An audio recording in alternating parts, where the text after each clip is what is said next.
Coucou mes chéris, je viens de préparer du fumbwa. Bandeko nanga na lambi fumbwa. Fumbwa nanga na cheni ni o bandeko nanga bozela. Video boya komona nga ya.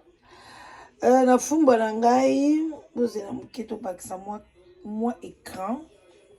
Na fumbwa nangai na chie nanga makayabu nazwaki makayabu na longoli mungu akande to salaka na kalingi penza makayabu bien okalingi yango makayabu ko makasi makayabu ebela pete te kuma penza makasi loko ambisa okauka okalingi makayabu na yo apo opanzi yango kati yango mike longoli yango basende opanzi makayabu mama olambika ndenge olamba fumbwa siko e place ochambisa okauka yo chie makayabu yango kowelela nanu kocha mungu ate cha mungu apenza na suka tango makayabu ekoti bien ngube ekoti bien po anga aza munyanga mino boyebi na lambi onde ba manyanga balamba fumbwa lobenga yango ermo loko abuki donc nguba penze ekoti penza na ndenga osakana te bande ko boza mposo na olakisa bino nde na lambaka na lamba na tembe ya et puis na lambi on a huile d'olive ngai kona koma olamba na huile d'olive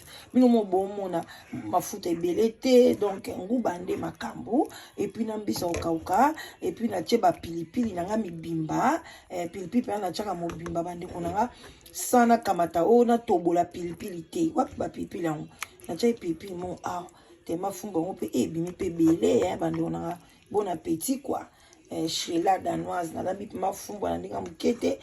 Voilà, bon. Boya kolia, boza bienvenue, hein. Bon appétit. Le loma na fumbwa, voilà quoi. Na lambi na madesu, tolia te ke tolia fumbwa na madesu te, hein.